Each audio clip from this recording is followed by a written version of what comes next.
और एक बड़ी खबर इस वक्त दानापुर से आ रही है। दानापुर में डबल मर्डर हुआ है। नेवरा में 2 मासूमों की निर्मम हत्या कर दी गई है। अलग अलग जगहों से दोनों शव बरामद किए गए हैं। अपहरण के बाद हत्या की वारदात को अंजाम दिया गया है। जमीन विवाद में हत्या की आशंका जताई जा रही है। सौतेले भाइयों पर हत्या का आरोप है। पुलिस के गिरफ्त में आरोपी सौतेले भाई हैं। तो देखिए बड़ी खबर दानापुर से, जहां डबल मर्डर हुआ है। नेवरा में 2 मासूमों की निर्मम हत्या कर दी गई है। अलग अलग जगहों से दोनों मासूमों का शव बरामद किया गया है। अमरजीत हमारे सहयोगी हमारे साथ फोन लाइन पे जुड़े हैं। अमरजीत, क्या वजह बताई जा रही है 2 मासूमों की हत्या की? वजह जमीनी विवाद है और यही विवाद की वजह से दोनों मासूम की हत्या हुई है। हत्या करने वाले दोनों जो है सौतेले भाई हैं। पुलिस ने गिरफ्तार कर लिया है। सौतेली मां को भी गिरफ्तार किया गया है।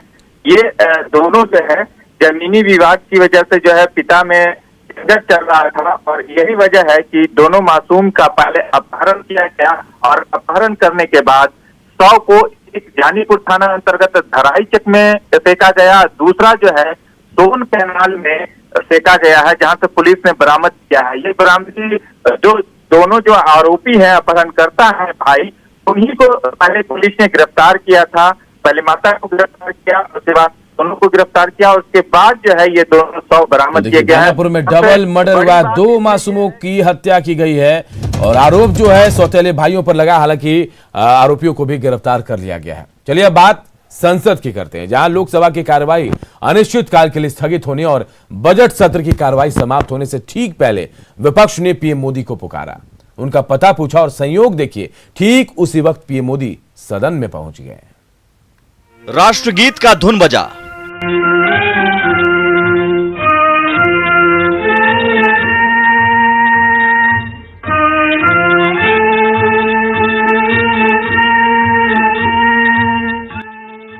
भारत माता का जयकारा लगा।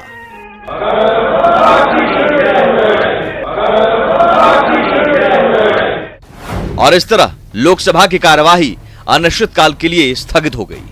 House stands adjourned sine die. इसके साथ ही साल 2021-22 का बजट सत्र की कार्यवाही समाप्त हो गई, लेकिन इसके समाप्त होने से पहले एक अनोखा नजारा दिखा। आप भी देखिए। ये भी बजट सेशन हो और प्राइम मिनिस्टर, सारा देश इसे देख रहा है। कहां मिले प्राइम मिनिस्टर को? सर वेस्ट बंगाल रैली में जाके मिले। लोकसभा में कांग्रेस दल के नेता रवनीत सिंह बिट्टू ने प्रश्नकाल के बाद बजट सत्र में पीएम की अनुपस्थिति को लेकर सवाल खड़ा किया। पीएम पर तंज कसे। रवनीत सिंह के इस सवाल पर सत्ता पक्ष की ओर से अर्जुन राम मेघवाल ने कड़ी नाराजगी जाहिर की और सुनिए उन्होंने क्या कहा। रैली में जाके मिले, तो आपके दर्शन करवा दीजिए। प्रधानमंत्री जी हाउस में भी आए थे और मिलने के लिए तैयार रहते हैं। प्रधानमंत्री की मौजूदगी और गैर मौजूदगी पर सत्ता पक्ष और विपक्ष में अभी सवाल जवाब हो ही रहा था, तभी देखिए क्या हुआ।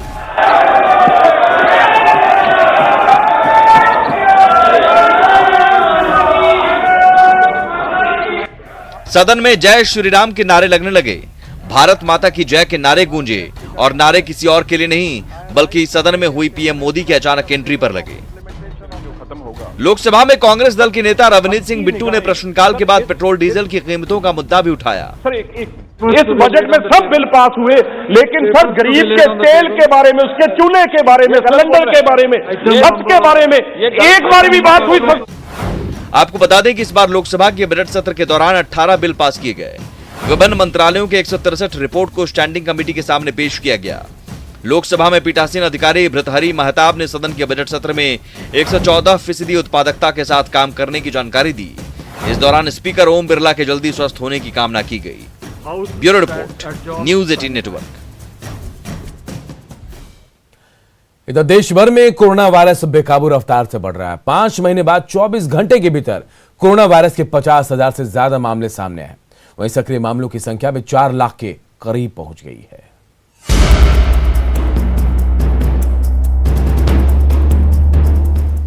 देश भर में कोरोना वायरस एक बार फिर अपनी जड़ें जमा रहा है। लोगों की लापरवाही और कोरोना गाइडलाइंस के पालन में अनदेखी का नतीजा है कि 5 महीने बाद कोरोना वायरस के नए मामले 50,000 के आंकड़े को पार कर गए हैं। पिछले 24 घंटे में कोरोना के 53,419 नए मामले सामने आए। इस दौरान 249 लोगों की मौत हो गई। 26,575 मरीज स्वस्थ हुए।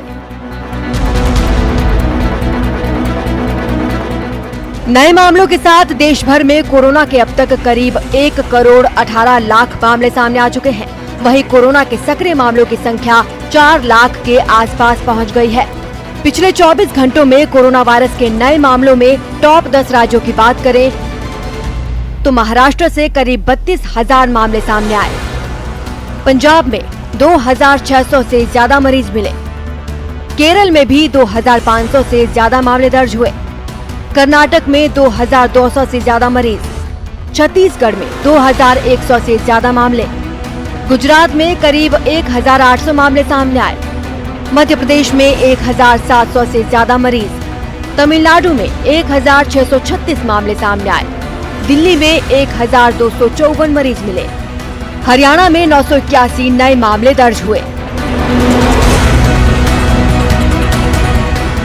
कोरोना वायरस के बढ़ते मामलों के मद्देनजर महाराष्ट्र के कई शहरों में लॉकडाउन जैसी स्थिति है। इसके अलावा कई राज्यों ने कम्युनिटी स्प्रेड रोकने के लिए कार्यक्रमों के आयोजन पर रोक लगाई हुई है, लेकिन शहर शहर लोग अभी भी लापरवाह बने हुए हैं। आप टीवी स्क्रीन पर 5 राज्यों के 5 शहरों की तस्वीरें देख रहे हैं, जहां प्रशासन की ओर से कड़ाई के बावजूद लोगों में कोरोना गाइडलाइंस की अनदेखी साफ तौर पर देखी जा सकती है। महाराष्ट्र के नागपुर में जहां लगातार कोरोना के नए केस पहुंच रहे हैं, वहीं गुजरात के अहमदाबाद में एक ओल्ड एज होम में 55 लोग संक्रमित मिले।